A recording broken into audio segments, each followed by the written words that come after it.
Thank you, everybody, for sticking around for the workshop. And I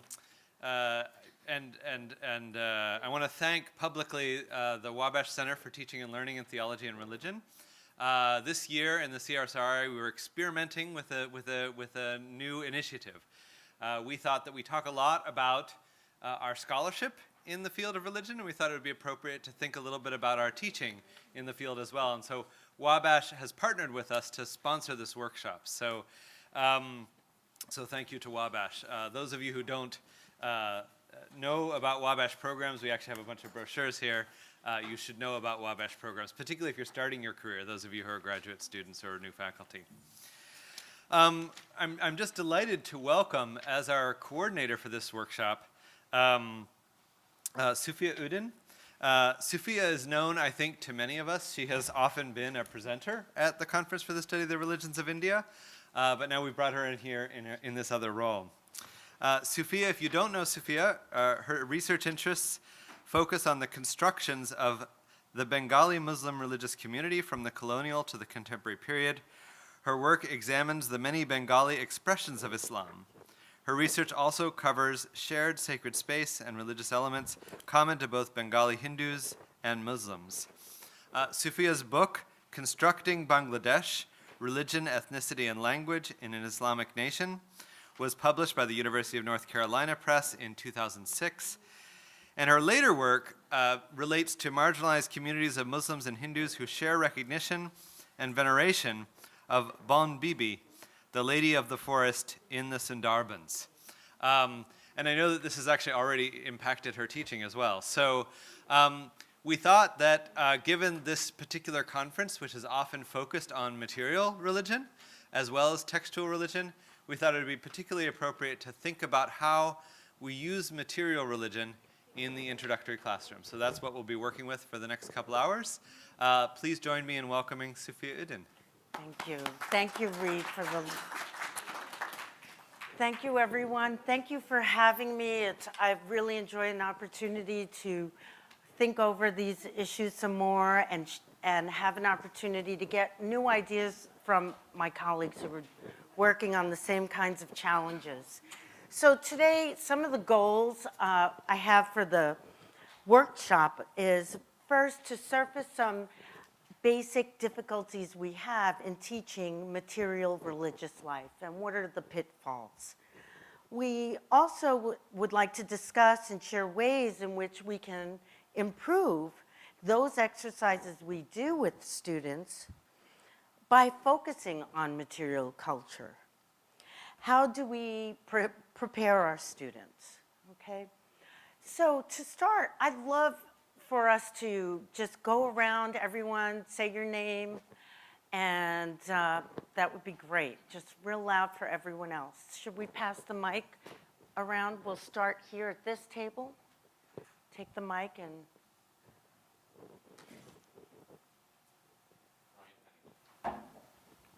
Amanda Lucia.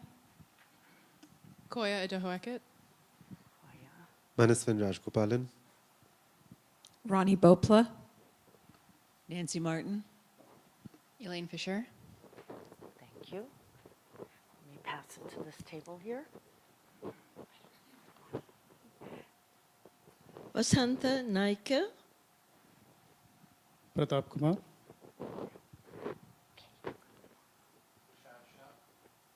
Is it on? Hello. Tushar Shah. Jeremy Saul. Vishal Sharma. Lena Dadani. Jason Schwartz. Nora Chonglagai. Reed Lachlan. Shauna Sippy. Miraj Sayed. Amy Alako. Jamal Jones. Gita Pai. Thank you so much. Okay, so I find it very helpful if I know everyone's names. I can see it because the name tags are hard to read. And this is going to be an interactive workshop. So one of the first things I'd like to do is I'm passing around just to get us on somewhat of the same page, so to speak. Think about some concepts, some ways that people are defining what we mean by material religion. Okay?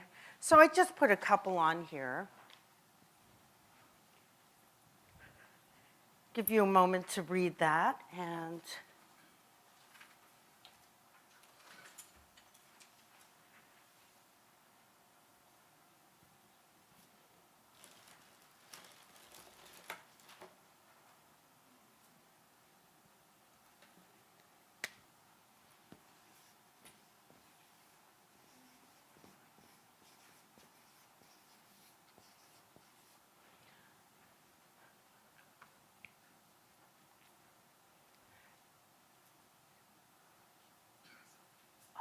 I'm sorry. Yes, there's more. Okay.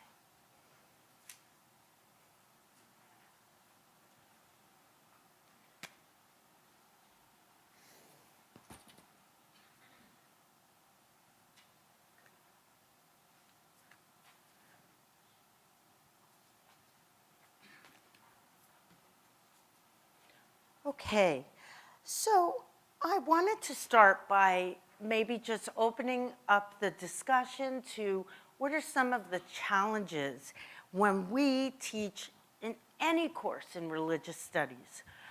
And think about what happens when you ask your students, well, you want to learn a little bit about Islam. How do you go about doing that? Where would you start if you were not taking this course? Or any other religious tradition? Anyone? Scripture, you know. Thank you so much, Shawnee.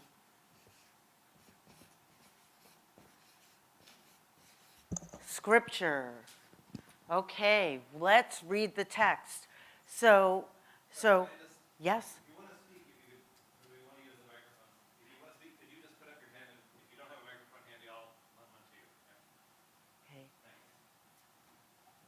Any other challenges? The students expect that we're going to read text, primary text, right? Any other challenges? I have a challenge. I think of the bias of the secular. And for many of us, we're teaching in a very secular environment.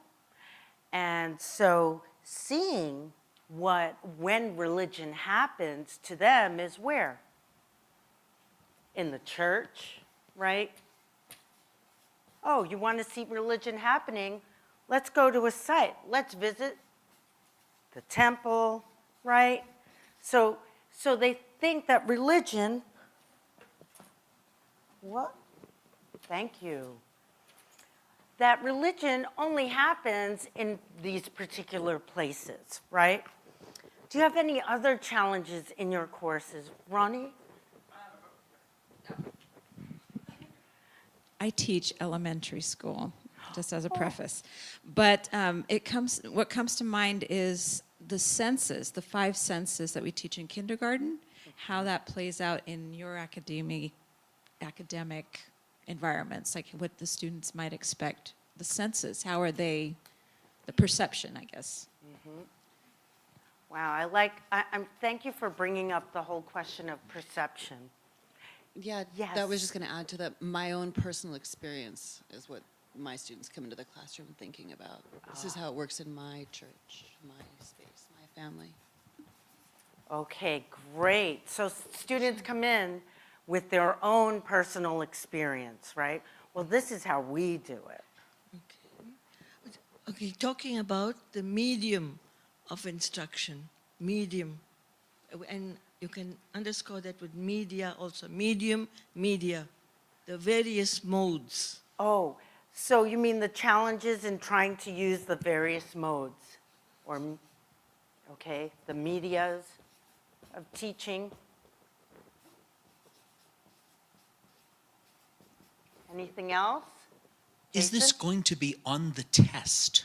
Which, when you're dealing with material culture, when you're dealing with objects that you don't write a multiple choice answer about, how do you move from the expectation of what education should be to include things and modes of reasoning and understanding that we don't have a built-in approach to assessing. It's really hard, isn't it?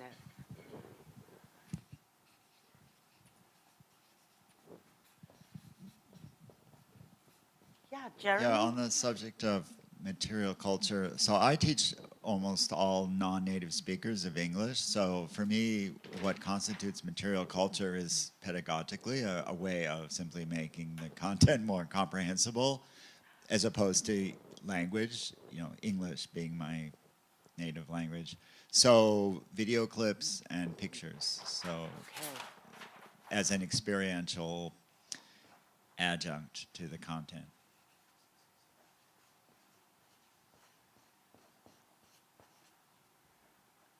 And what else did you say? Video clips and pictures. Pictures as embedded in a PowerPoint presentation. Okay.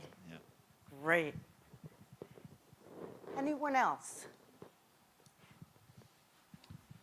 No. Often I find the challenge of reconciling the insiders' faith-based opinions, approaches versus critical interpretations, secular readings, contradictions of the traditions as they unfold as we read the text. Yeah, that's a big challenge. The insider knowledge and how that fits. Well, I'm going to take this class because, I'm Muslim. This will be my easy A, right? Or I'm this, and this will be my easy A. Yes.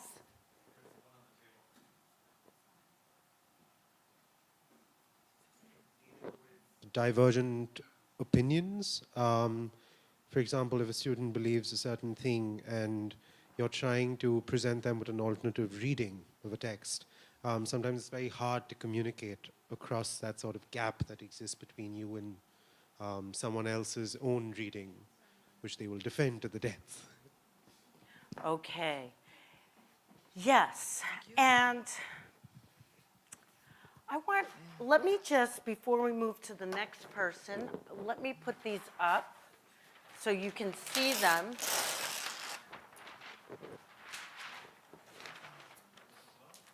Yes, please. Okay. So, we've surfaced a few of the challenges in the class, and let's kind of work through some of these.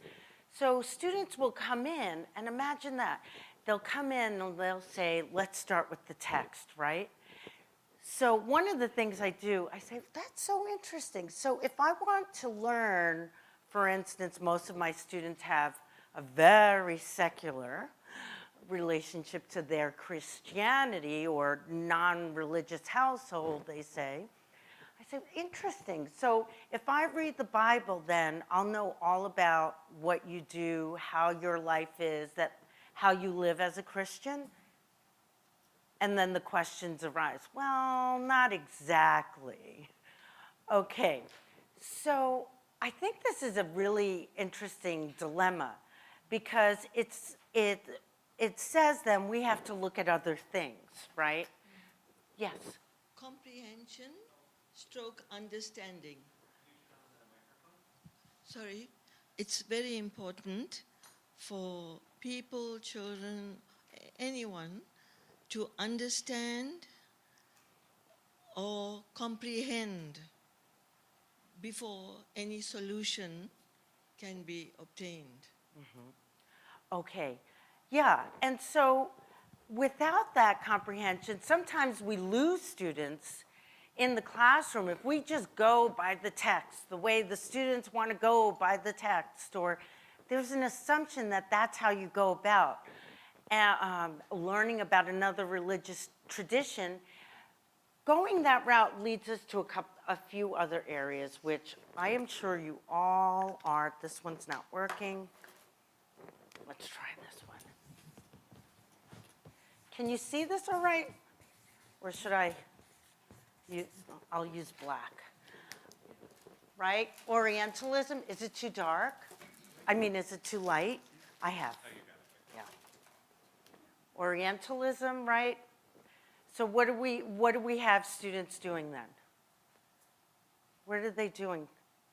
If we do the textual approach, right? They otherize, right? These are the Vedas. This is the caste system.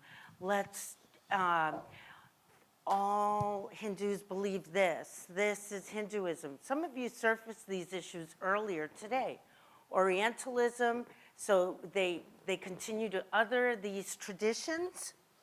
Another problem I would say by the book textual approach is it leads to reductive understanding of these traditions.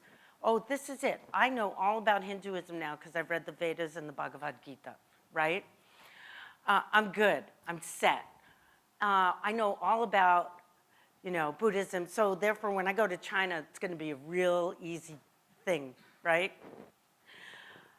Another thing we see is essentializing, an essentializing of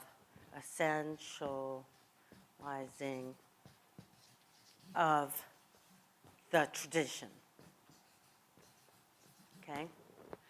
So this is it. I've done this, I've seen it. So wherever I go in the world, if I find a Muslim, I know that this is how they practice, right? All Muslims dress this way, all Muslims go on Hajj, all Muslims pray 5 times a day, and if they don't, then they're not a real Muslim, right? So these are really serious problems for us, okay? And I remember Veena Das calls it in one of her books, the Semitification of these Indian traditions. So what we'll do today is I hope that we're going to be able to come up with some ways of getting around the bias of the book, okay? And I think about Nancy Ammerman has an article, Finding Religion in Everyday Life, that I think is very good. Helps us think about ways to approach it with students. I also think back a long time ago, my former classmate in grad school, Pika Ghosh, wrote this lovely essay on Bengali women's home practices. And really very clear ways of seeing how religion is happening every day in one's life. Okay, so moving on, I wanted to ask you to think about, given these challenges, the question remains, how do we get our students to perceive religion in not just those exalted moments of, in the church or in the temple, seeing a ritual, right? Because we also have this tendency to want to send them sometimes on a site visit. So, how do we get them to perceive religion in everyday life, in ordinary life? And this is a huge task when you think about, we're talking about doing this in intro courses. It's a huge challenge because we really don't want this to happen, right? And it happens so easily. So as I have on one of the handouts there on material religion, I think McDaniel suggests that the body is the primary mediator of religious experience, right? The body is the primary mediator of religious experience. Since yesterday, I've been hearing something to that effect in virtually all of the papers that were presented. So, we asked them what kinds of exercises and activities can we do with our students that we can incorporate in our teaching that will help them.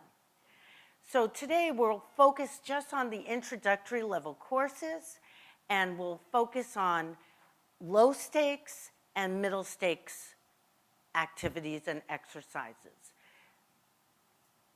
Just you know, the moments in the classroom or homework. Okay? And we'll leave steady away out for the moment. Okay, so I want to hand out some images. I have plenty here. I have like 15, so enough for the whole group to share. And I'll also put them on here.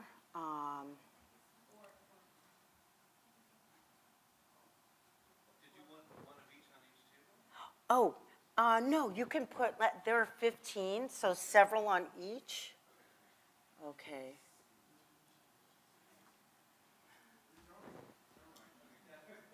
They're all the same, yeah.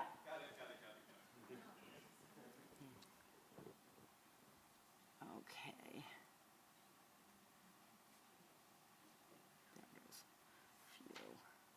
Okay. Oh, I did the wrong thing. Did the opposite. I'm trying to make this bigger. There we go. Okay, sorry about that. Okay, this image is what I'm passing out because I didn't know if we'd have enough, these two images. Okay, so the first thing we're going to do is we're going to look at these images carefully. And I know some of you already do this work with your students, and maybe some of you haven't. And what we're going to do is one for each person. Just look at the first page, the front, not the back yet, okay? Take one of those sheets that Reed is handing out, and I want you to study these images, okay? However, some of you, perhaps Geeta, is she here, Geeta? I mean, you might want to do this instead, imagining the Nataraj that you're working on. You know, it doesn't have to be my images. It could be images that you use in your own research, maybe Mirabai or something like that, right? So this is just a placeholder. If you want, use my images. And I'm not going to tell you anything about it, but I've written down, we're passing out some instructions. And no, don't turn it over. Not allowed to turn it over. Okay, read the instructions. Okay, what I'd like you to do, so either use your own images that you have in your head or use my images and study them in order to, does everyone have one? That's the front. Yes. Yes. Yeah. No, only yours says two. There's a reason. It was at the top of the pile, so I knew. Okay, so everyone has it. Study the images or your own images and answer those questions.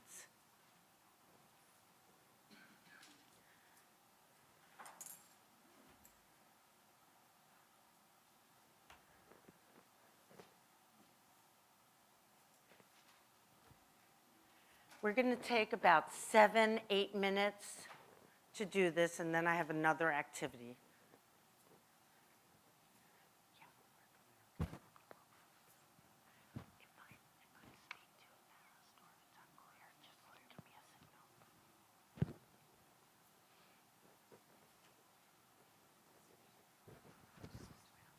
Yes, just right on the, no, just on the front. So you have that space on that front page, right on that. This is not a test. It will not be on the test.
So I also have the images up here in case you don't have one to look at.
Anyone need any more time? We all set?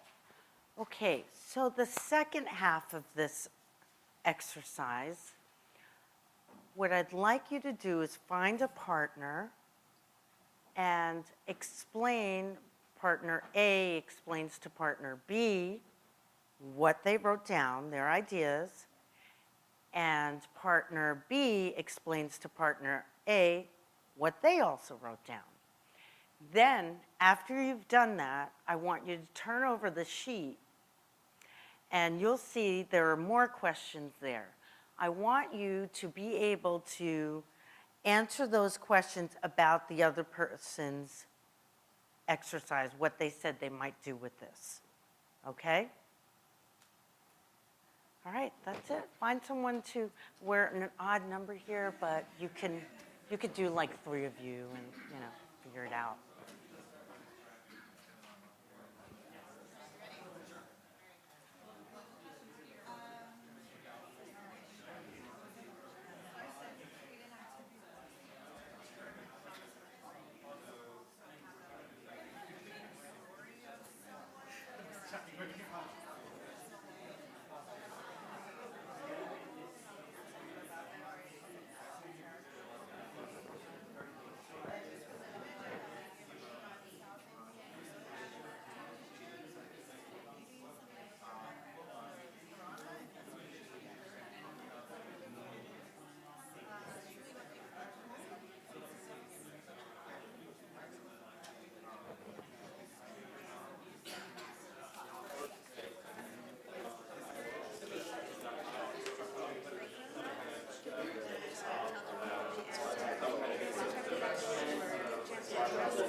Essentially try to get the students to create a kind of narrative like what's going on. From the two images, like there's like a progression of approaching it. So just thinking through locate it, how do you get there? You bring it with you. As I was working with it, kind of figured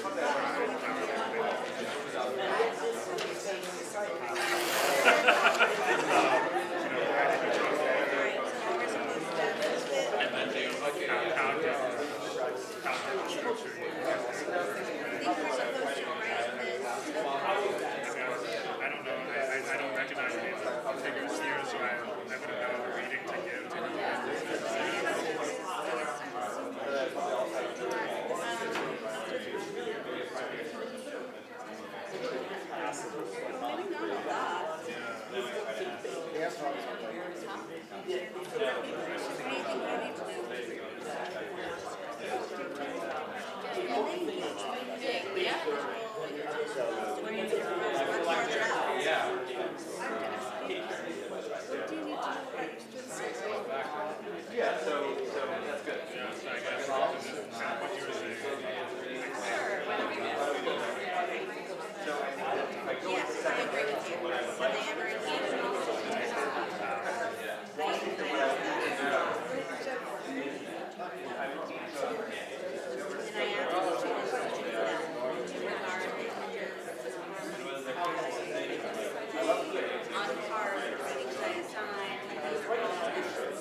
to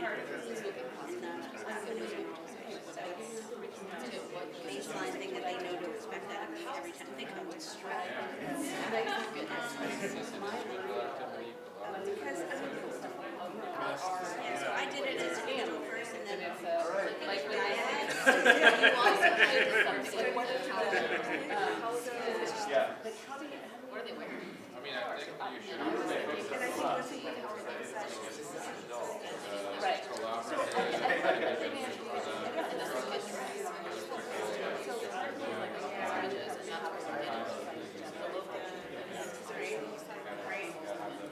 have to have something written.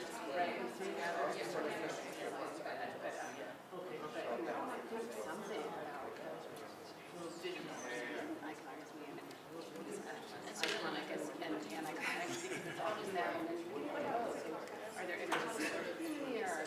So I think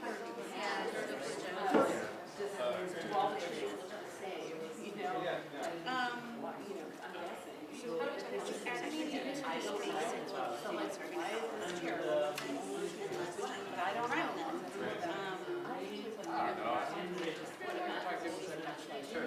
Like I find it right, like not in a, I mean, I don't get it. Like the solid just doing that. Yeah, that they can do. That they can do. But any sort of like accurate analysis, they would need to know something about But I was, I did ask myself the same. So to better support the success of the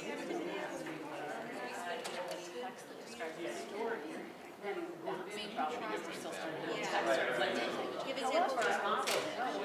So like I do graphically, but it's like somebody how does the style?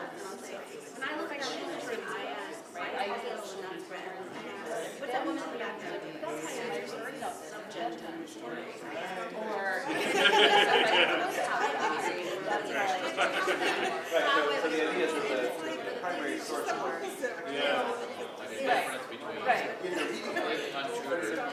then, all right, here's scholar, here's what everything that I'm listening to. Here's how you're so-and-so going to their daily rounds and, like, this person's sick, and so they're going to this park, or whatever it is, right? I might want that in terms of, like, and what I'm guessing some of the trauma never represented that, because I think total knowledge is not realistic. I think we need to be productive. I don't have time to waste. So, but I thought, I do think there'd be, that's the question, what do you see? I just finished my 9th year, how, yeah,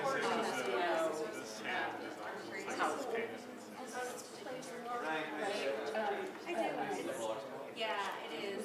To university. So I was a graduate program, but It's a good way to get the students interested, right?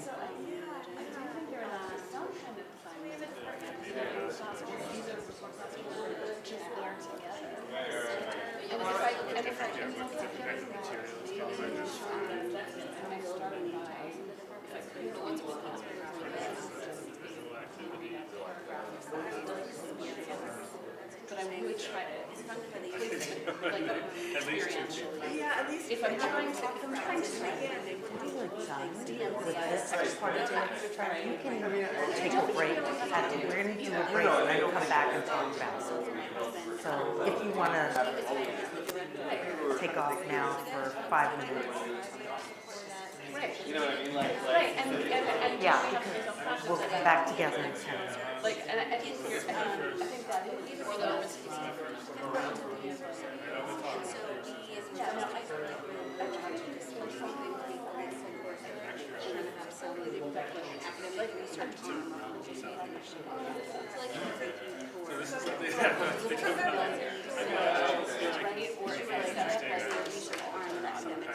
or the academic research in a red string or whatever. Like, so, like, it's how do they get that object as an object? So, I think that policy is one of our speakers. Right, and I see other class, which is definitely inspired me. And it's called Religion for Not Very Much. And she wrote the class up based on that. And I used it called Sensitive Stillage Network. And there's this description in where we are is very different than so there's a really strong set of Islamists there in that consortium. And that's very difficult. So we talked to those not most able to find so one time I tried replacing a couple different kinds of right? Not telling me what they were. I didn't know them. And I was like, yeah.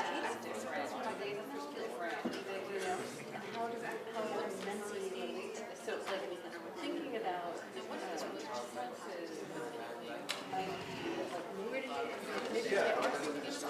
where did you and are burning it like you don't sell this way. Maybe like a camphor. So what I like about the Apple thing, so these are different things. These are two different things. One is how do I have that integral part of experience or like what it Right. And the other is just like how to use it totally external exercise to help you see that like there's like I was thinking Do you have enough time to do this? Lovely. Okay. I like what you're pointing I'm really curious. Okay. In which case it would be less with Oh, I think sure. then I would Okay, let's, of course. Here you go. What are the limitations of using that? Oh, here you go. Thank you, Daisy. All right. So what I want to do is, so we're not, take a moment to, we're going to talk again about this. And I want to hear from you what you've learned, what are your epiphanies about this. But first, it's time for a break. So everyone, you can stand up for a minute, get some more coffee, use the loo, and we'll come back together again and finish this exercise. 5 minutes.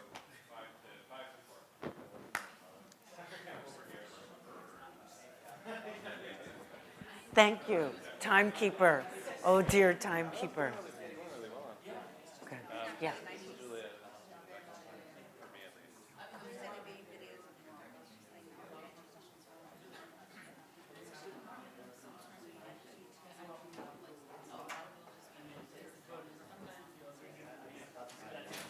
Genevieve. So I just turn this off?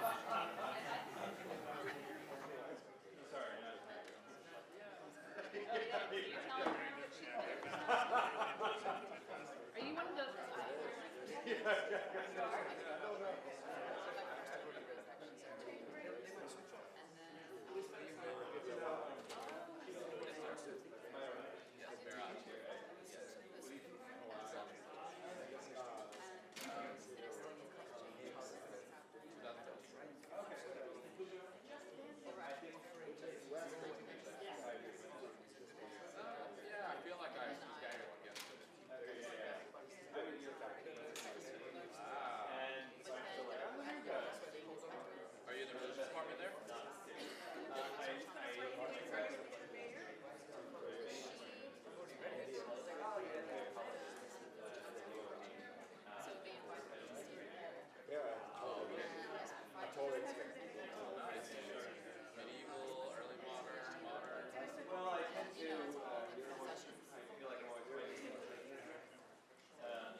Several other people. Creating a more like the director. No, I know that. About the local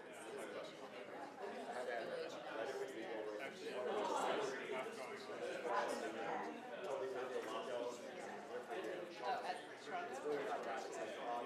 So almost like that's it was all work. And then it was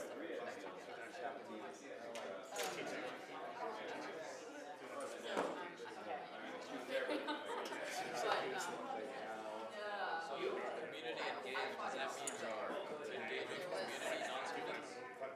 Well, so students are engaging. Students are engaging. So you send them out. So it used to be called service work.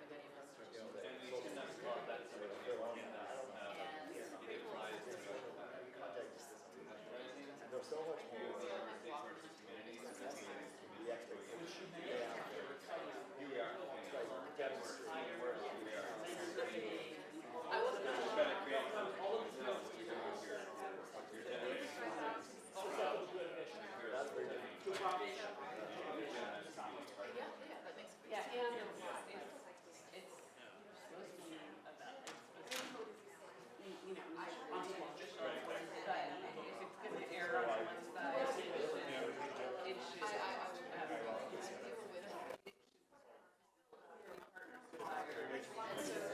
Like, Yeah, I mean, I well, that's no the way it works. So just the university is not supposed to be avoiding the community.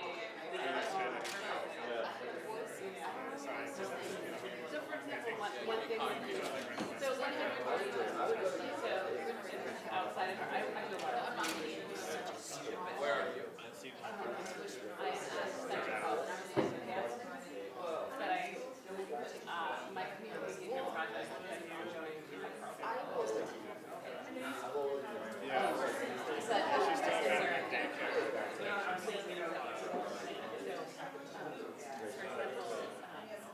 yes, right, the first side.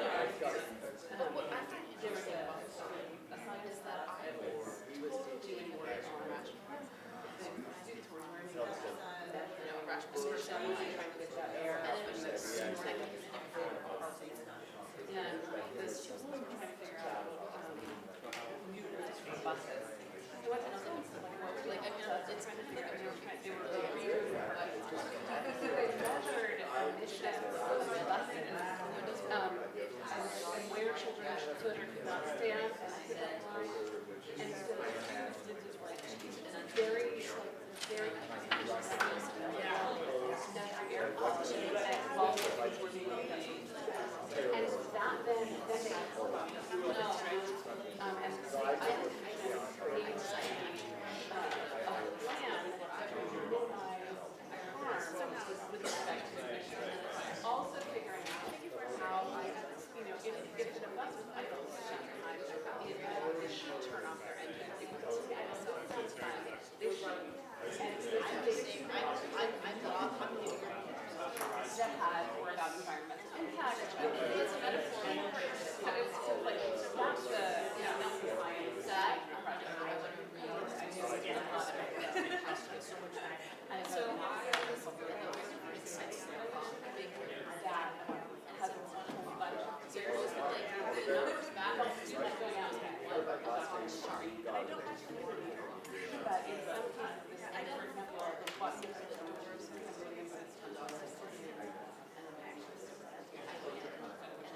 they say they're the largest they are in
Are we ready to begin?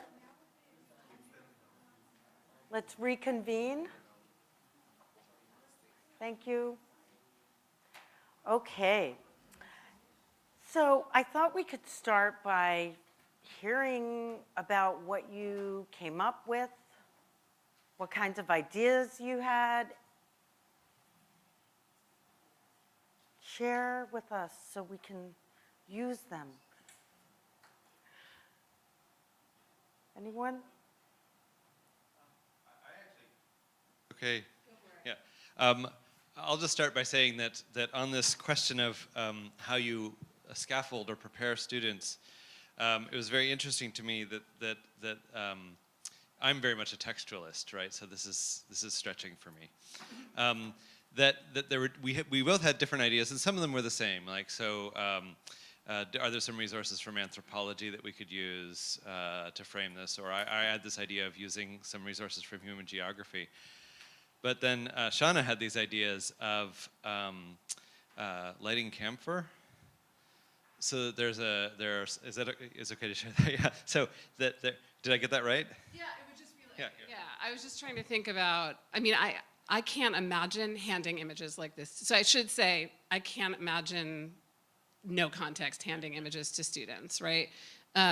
So I do think there would be readings, and I do, but if I was trying to set the stage, would I put agarbatti, like would I be, burning some agarbatti? Would there be, what kinds of ways can you send, like sort of essentially get students to experience place? So that's. And then you didn't just say this, but one of the other ideas was to say that if you did have a text that gave a narrative, that gave some background to this setting. One of the very nice ideas was to say, so I had this idea as well, could we get a testimony or something? But one of the ideas here was to say an ethnographic account of somebody telling the story, right? So that it's situated in a living context rather than in one in which the text is the clear authority. So it was the experience that was the authority rather than the text. Is that fair? Yeah, or children's story, something of the way people would receive it, actually, not a scholarly. Oh, gosh. Others?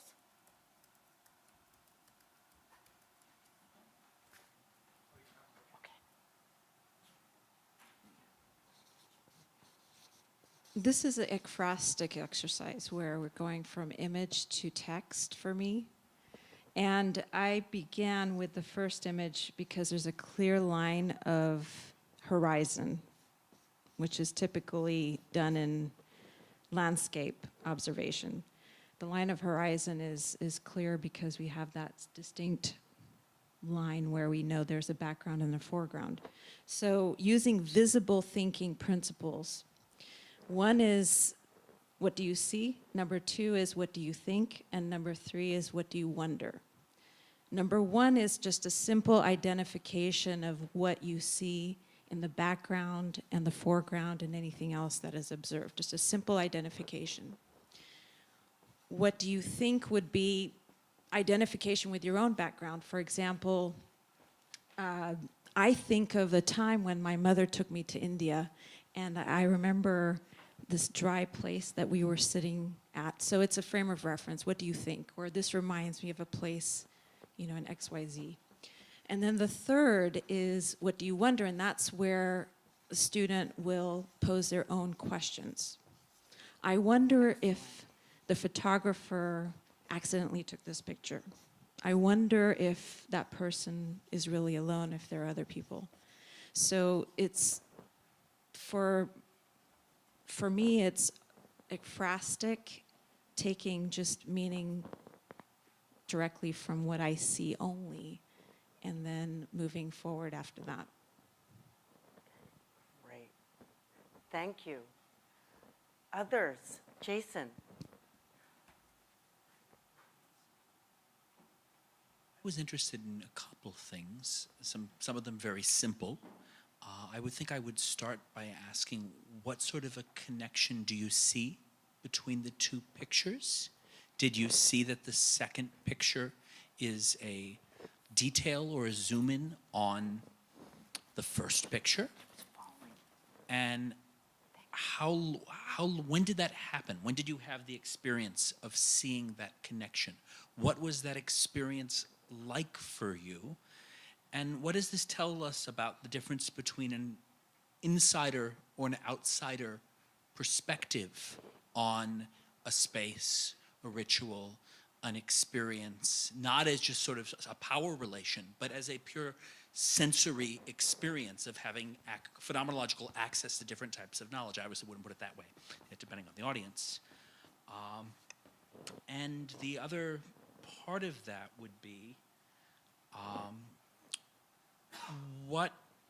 when you think about the interrelationship between these things, did you see yourself in relationship to the picture?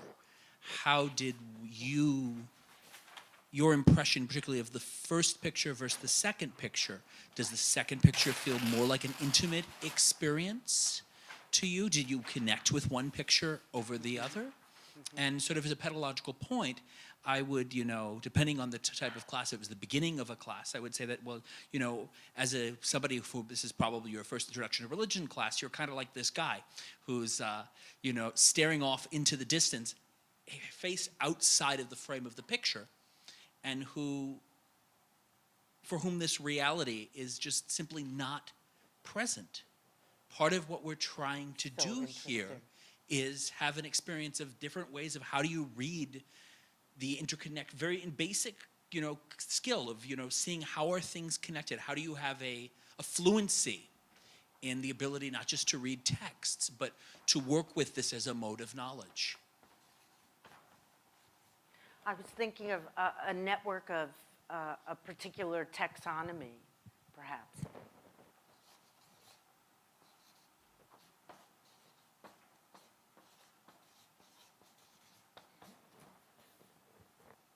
Anyone else?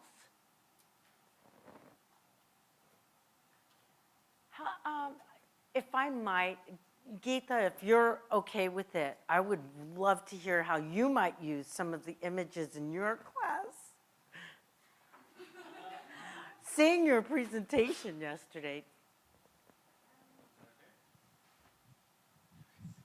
I'm that kind of teacher who just calls on people.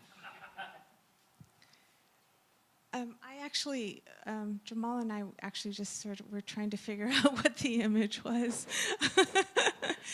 And so we talked about the various aspects of it. And we looked at its setting, the fact that it's a forest village, is in the outskirts. It seems to be some sort of protection, a deity geared towards protection. We talked about the architecture. It's a thatched sort of open roof. We talked about the installed deities. We weren't sure about the figure on the left who seems like he's gone to the gym a lot. The one on the right who's... him, yes. right? The one on the left who's just the opposite, he's his well-endowed stomach, who seems to be... And then this guy... we didn't really talk about him. We talked about there seems to maybe some sort of hybridity because the one in the middle seems to be Hindu, maybe the one on the left may not be. Sorry, on the right. We talked about materiality, the fact that the goddess herself seems to have real hair and a sari and jewelry and crown, whereas the others, it's made out of plaster or clay. We were wondering what were in the pots given Jason's presentation. And I also talked about we also talked about if we were to introduce these images, it certainly wouldn't be at the beginning of a class. And I was thinking about my own student population. They're from the Midwest, right?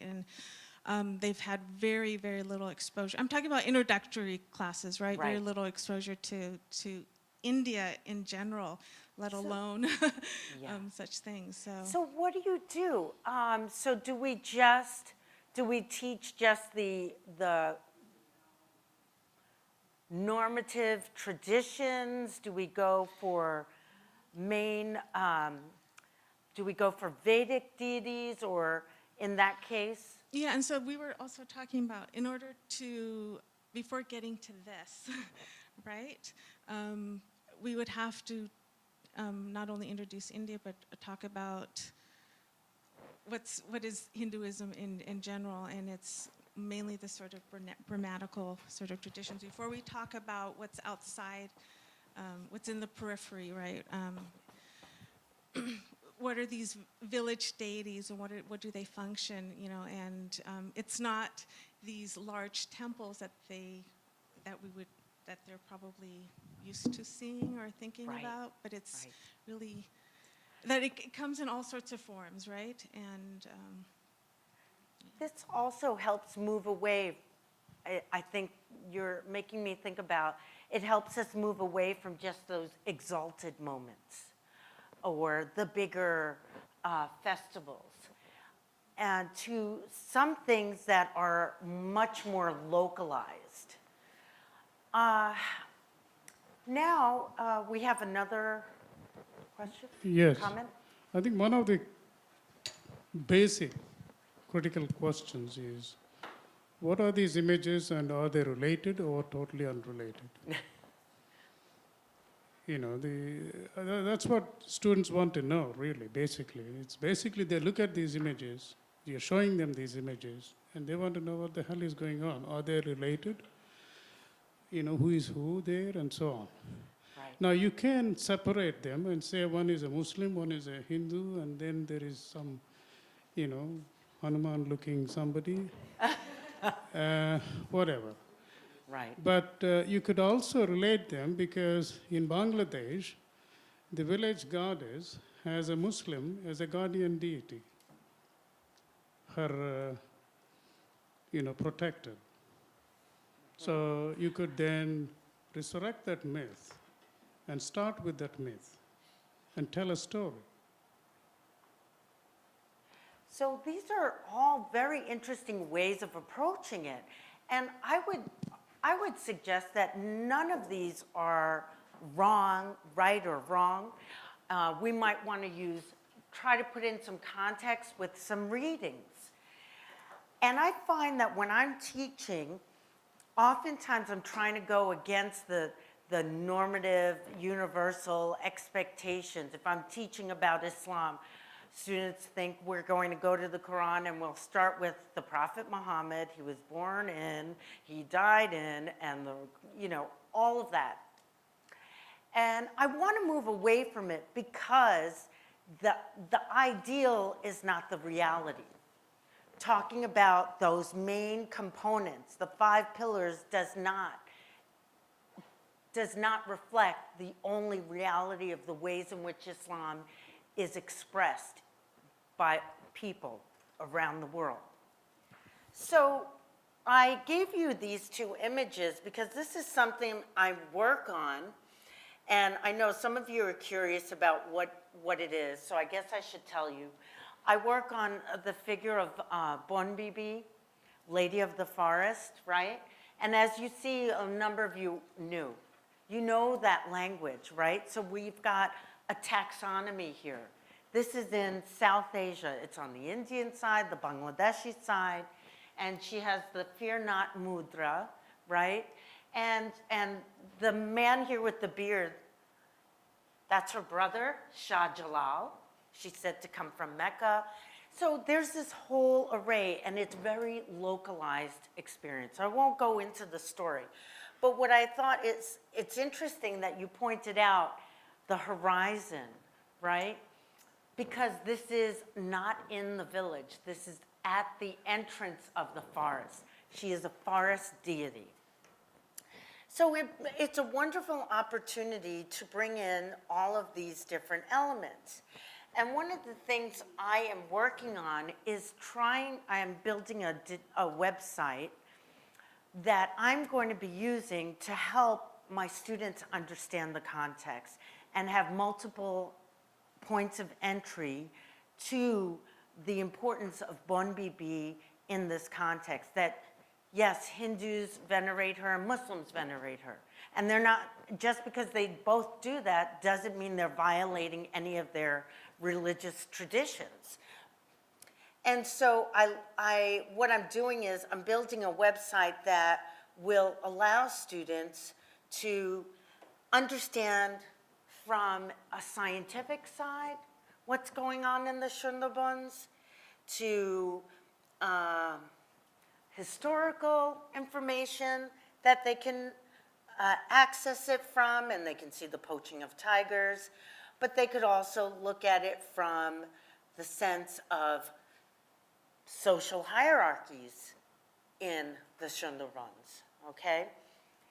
So I think what's important is how we use these images, our materiality. It gives us an opportunity to really get beyond some normative, get beyond some idealized, and I think really some outdated notions of what religion is.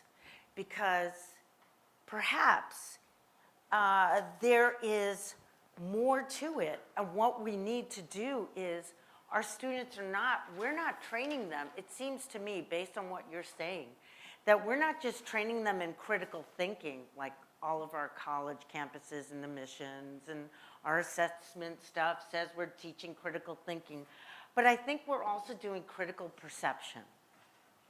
And we have the opportunity to draw from anthropology, art history,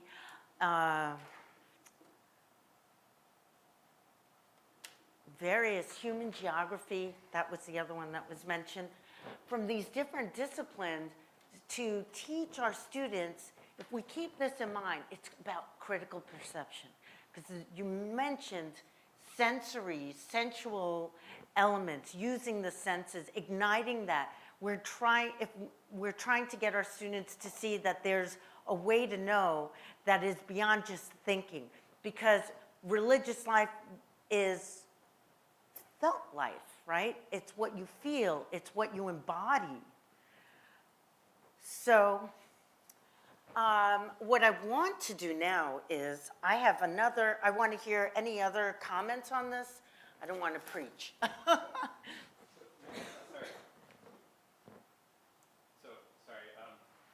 I had an aha while people were sharing their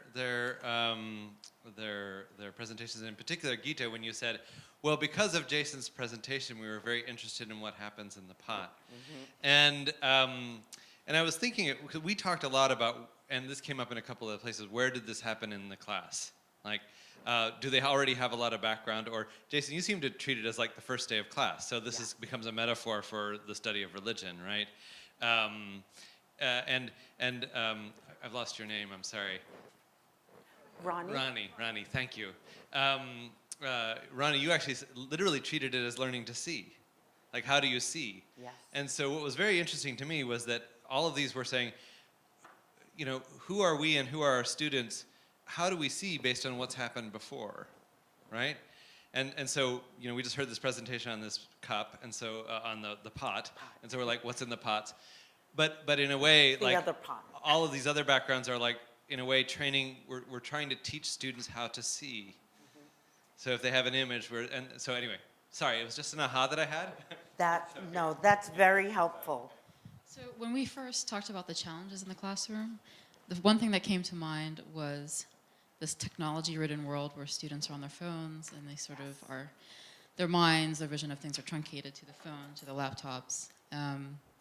And I was also then thinking about how I learned to forage a few weeks ago. Foraging. Oh, and right. this idea of the green wall, that the trees and that the weeds that we can eat are all kind of background to our daily lives, and that they don't have a real relationship with us except looking pretty. But I think that there's this compartmentalization that students come in with because of the world we live in. And so I actually really like this idea of critical perception and learning how to see, because it's also a great way to get into an image I mean, my first response when I saw this was, all right, let's look. The iconography was so striking. So what are you seeing? Like everyone has, they want their students to be able to ask these questions. But I noticed that as you look further and further, one question leads to another, and it leads to another. So, I mean, I know when we were talking, just looking at these images, and then I was thinking about that, I'm like, well, wait a minute, why is it in the space? What's the clearing in front of it? Is this a space where they have village performances? Is it really a sacred space? Could it be meant for other things? And so I just had this moment where I kind of saw a way to change the way students see, precisely because I think they have difficulty seeing. I think what you're pointing to also reminds me of what Ronnie said about first you ask questions. What do you see? Then what do you think? What do you wonder? And that actually has to do with the process in critical perception. And so the first step is the seeing, right? And then the second, and then the third, what do you wonder? And then going back again into this cycle. And further iterations become deeper and deeper. Yes, Amanda. I have kind of a pragmatic question that sometimes when I'm teaching material religion, I feel like I'm bordering on the teaching of religion instead of the teaching about religion, because all of a sudden you have people holding mala beads and smelling camphor and building altars and smelling incense, and it makes me uncomfortable as a scholar, and I just wanted to know if anybody else had feelings like that or not like that.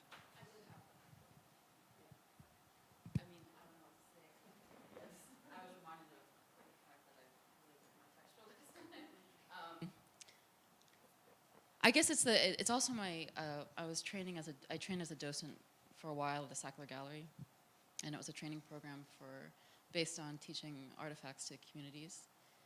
And so I see the value in recreating something, but I often felt that in the recreation itself, we were imposing a certain kind of idea of what these images should be, or should be placed, or how they should be. So I think for that reason, I kind of get nervous. Yeah. But I mean, if anyone can think of ways in which to bypass that and to... Ronnie? Well, I was going to say that I understand that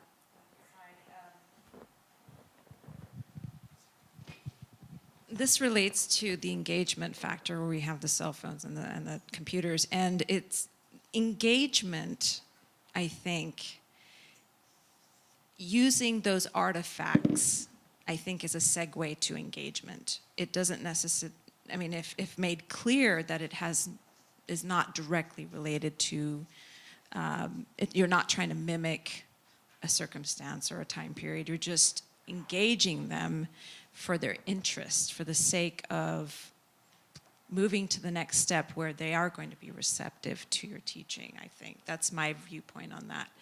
I bring a lot of artifacts in. I don't necessarily bring it in the first day for my K through 6, but yes, I bring in bones. I bring in, that is necessary for that age group.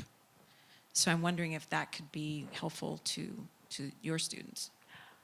I just wanted to add here that I think it's really helpful if we think about critical perception is perhaps part of what an insider is also experiencing, embodied knowledge, right? And when we're using critical perception, I don't think it's in our teaching, it's not as if we're engaging as insiders, but we're outside that frame, looking in, wondering, curious, trying to understand. So just to kind of get back to Amanda, but to go with what you're saying, I also feel really uncomfortable. Like I have some colleagues, and there's a very interesting race culture thing that goes on. I will say quite explicitly, I have a lot of white Christian colleagues who are like, I'm going to have you memorize all these sutras, and I'm going to have you go make an altar, and I'm going to go have you, do this, and I feel profoundly uncomfortable with that, and have never done that. For a host of reasons, including kind of strange appropriation and contextualization lacking.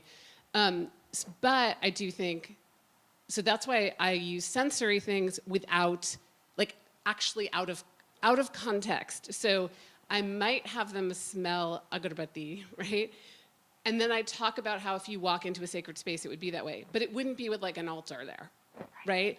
Or I was just telling Reed about this wonderful book called The Senses Still, that I have a colleague, Lauren Osborne, who did a course on religion and the senses. And so the entire course was built around, touch, scent, all these things. And so in this book, and I use this one chapter, the author talks about her experience of remembering the taste of a peach and then her inability to taste it again when she goes back home.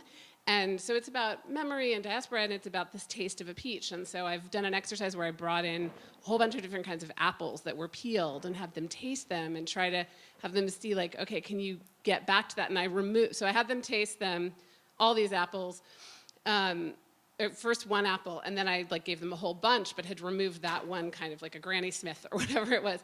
And I was like, do you taste the apple? They're all apples. Do you smell the apple? Right? And so we talked about memory being associated with smell and taste. But I think it is different than sort of saying, let's have an altar to Durga here. And, so I think it's a tricky thing. Yeah. Thank you. Okay. Jason has the last comment. No? Okay. You sure? Right. So talking about this, when I start teaching about, it's in terms of selecting the images, it's my judgment what types of images I select for what kind of interest I want to generate from the students. So that is one factor. Second is, if it is the introductory course, students need to know in what particular context certain things come. That means they should know the basics. That means the description. Then we move to interpretations of different types. So I think one has to have a grounding on which to base one's opinions and interpretations. Right. So these images and the insiders, what they do, I think are necessary. We are not approving or disapproving, but in order to scientifically, objectively analyze those things, we need to have something to work with. Either text or all those things are parts of material objects. Right. Right. And for me, this religious practice, there is a text, but that's not central. So I struggle with how do I introduce what's going on. Okay, so now I thank you so much. I wanted to try one more thing with you, okay? So I'm hoping this will, I think this will work. I will use my microphone here to get the sound. Okay, I have another exercise I wanted to try, and there's a sheet of paper on the table. Everyone take one sheet, and we're going to call this is something I'm going to call the word, and it's something I'm probably using in my Intro to Islam course. And so, yeah, a few on each table. Thank you, Reed. And I want you to think about how is it that you experience the word in each of these different contexts. So Islam is sort of a textual tradition. But I'm going to see what we can do with that text. Okay, so everyone has a handout. And for the first part of the handout, the first question, there are 3 questions on here, 3 sections. I'm going to show you an image, so you have to look up here. It's a video clip. And then after you see the video clip, answer the questions. What are the people doing? How do they position their bodies? Answer those questions there. And then when you're done, we'll move to the next one, okay? So, sorry, I had some trouble with this video. I don't think it's working. Yeah, it's not. So, we're gonna go with that one. Oh, Stitch Fix is an online personal styling service. wait. Let me...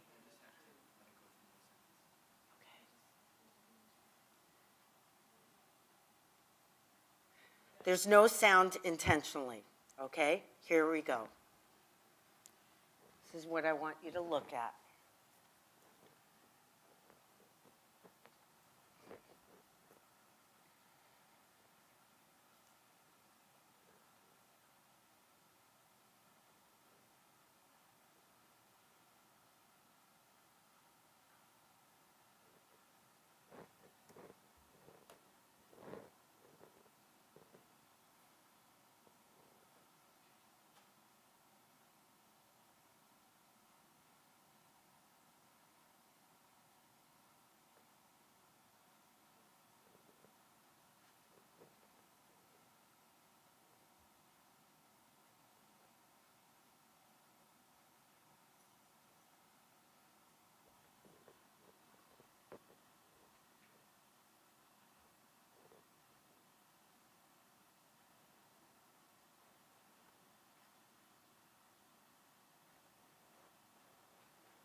Okay, so that's all I'm showing, and if you could just write down your responses on to number 1.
want to make sure we have enough time, so let's move on to the next one. And this next exercise is, we'll listen to this short excerpt, and it's a listening activity.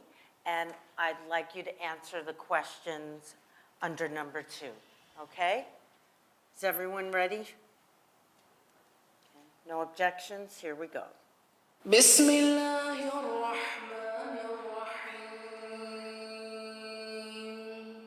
ألم نشرح لك صدرك ووضعنا عنك وزرك الذي أنقض ظهرك ورفعنا لك ذكرك فإن مع العسر يسرا إن مع العسر يسرا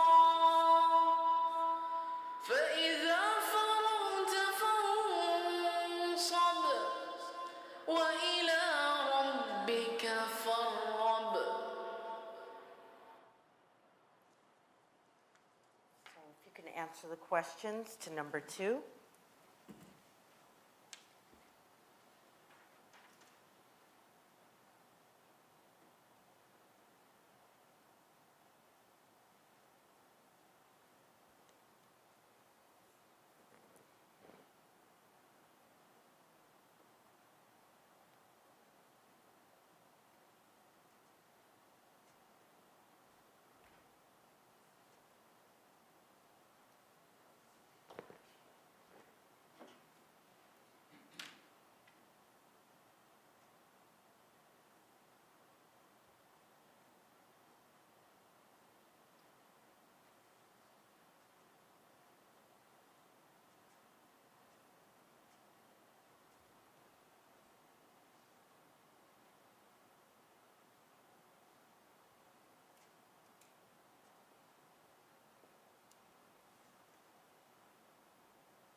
Okay, now for the last part, you can turn the page over and there are these images passed out.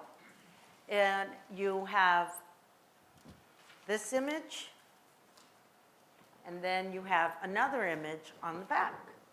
Okay, just look at those 2 images and answer the questions on number 3.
Okay, so now that we've completed or almost completed that exercise, I just wanted to get a sense from you how you might have responded to some of these questions. If you were a student in my class, how did you experience the word differently in those contexts? So seeing people doing something, hearing the word, and then seeing it written down.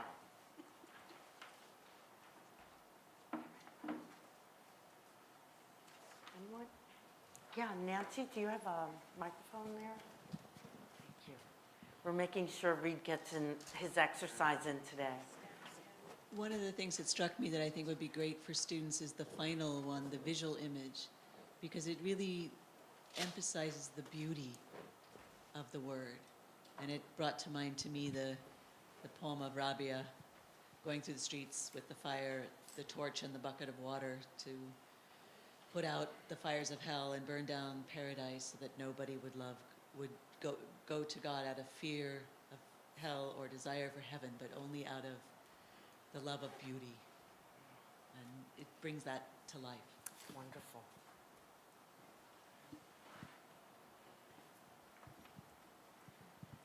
Personally, I have a lot of strong associations with sound, and I actually grew up in Calcutta, so this reminded me of the call of the muezzin at daybreak and at sunset. And my school used to be around the Park Circus area, which is a heavily Muslim populated area. So I have very strong visual associations with the sort of gathering of people. And I think personal experience really did sort of matter in terms of how I received or perceived the sort of material. I like that too, that you use receive and perceive. It's very interesting. Yes? So I would say that when putting the three activities together, one of the things that struck me is symmetry and coherence and orderliness seem to be very important in the first activity, where we saw the Salat at Mecca, and in perceiving this page from the Quran as well, you see that it's very coherent. There's a lot of symmetry. There's a lot of repetition, and then you contrast that with the oral experience of hearing the Quran, which is not symmetrical in a traditionally musical type of way. So you see, it's very interesting. I mean, you see symmetry visually, and then asymmetry orally. And it was something interesting that occurred to me. Wonderful. Thank you. Anyone else? Yes, Ronnie?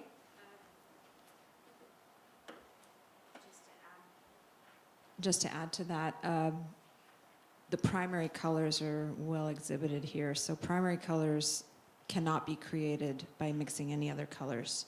So we have reds, blues, and yellows, which you can lighten them by adding white, and you can darken them by adding black, but those colors cannot be created by mixing any colors.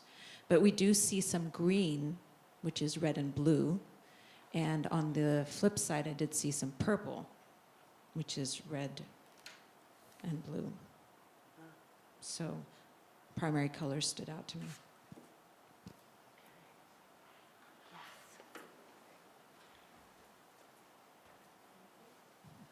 I see the golden color being used extensively. This depicts the richness of the religion. And then I also see in the sound quality, very smooth, sonorous. It's sung with patience, and there's deep concentration. Oh, that's interesting. Deep concentration.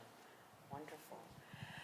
So we're getting lots of ideas here, and some things that I think we've picked up on are when we look at people at Makkah performing Salat, what we see there is some shared emotion.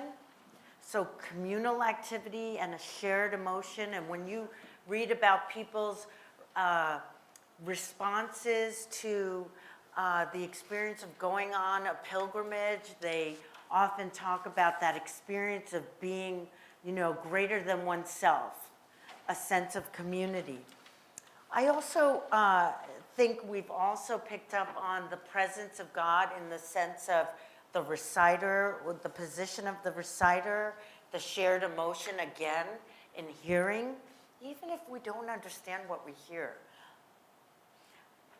And then, as you said, Nancy, the beauty that is in the physical presentation of the text with using gold ink, a gold paint, right? For one thing. And it tells us that perhaps maybe the word is much more than the word. So even if you say that this is a textual tradition, for me, I challenge that notion that it's just a textual tradition. I think we can go much further than that. So what I wanted to also share with you is, so this might be part of an exercise I do in my class, but I also wanted to share this with you. This is a site that is open for your access, okay? I will send it to you, but you can also access it here easily. And what I have on this site is just, things that I do, and I've gathered some activities from colleagues near and far, not just on my own campus, but friends, some of you know, Whitney Sanford and others, who have given me examples of some of the kinds of activities they do in their courses that incorporate materiality, okay? This is from Whitney in particular. Then you can go, she has this great one on the Super Bowl, Iron Chef Super Bowl, if you're thinking of a class on food and religion, decoding the meal. And then I have on this other page here, a list of resources that you might find useful. And if you have things you would like to share with others, I live by the motto, steal shamelessly. So please feel comfortable stealing all of this, but also please let me steal from you. And in the activities, I also have here some resources that are online that are amazing. You would not believe the Antique Roadshow has some fantastic material for the classroom. Even if you work on Asia and artifacts and how do you present material religions. So there are not just, there's some material, some artifacts, great art, right? I think of the work that you're doing, Geeta. Here it has context, it gives you the provenance of stuff, but it also has background essays on the religious life of the particular object, so you can look that up. Let's see, I want to go back to my, where am I, how do I? Escape. I did that and it's not letting me. Oh, there we go. Let's see, there's another one. It's a little bit older and it's a little bit, clunky getting through this, but it's also helpful, also has some great material, and some of you may have contributed. I have this calligraphy website here that's wonderful. One of my colleagues shared that. The Met also has fantastic works of art with essays, okay? So you have lots of material online that you can use, okay? And if you know of others, I would love the opportunity to put that on here. Yeah, and using documentaries and films in class. So, what I wanted to also now do, thank you so much for sharing this. We're running toward the end of our time together. I hope you found this useful, and I really please do share so we can share it with our colleagues. I also wanted to pass out some information about the Wabash Center, great resources they have, and Reed has something else for you to do. And I'll turn it over to you. Sorry, now I'm interfering. Did anybody have any last comments that you wanted to add to what we've done? Thank you. Sorry. I just have a warning of just don't assume anything about your students and their background. I teach at Riverside. I never know where students are coming from as they come into the classroom. And so as we're saying things like, is this foreign to you? Or, whatever we're assuming, just be careful there. I am. Any other thoughts?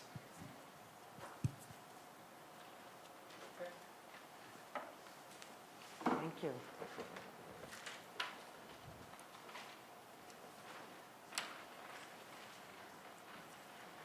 So we just have some evaluations we're handing out. We'd love to hear your comments, but again, yeah.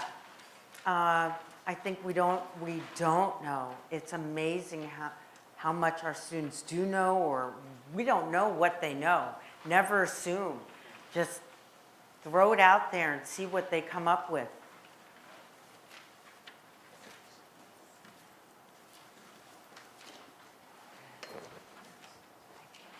And as I hand out these, I don't have a microphone. As I hand these out, let me just alert you to the fact that we're interested in your thoughts on the workshop. We're also interested in your thoughts about having a workshop like this at the CSRI. This is the first time we've experimented with this, and so we'd be very interested in hearing what you think about this. Obviously, it should go without saying, but I'll say it anyway. Do not put your name on these evaluations, right? These are anonymous, so the idea is that we want to hear what you think.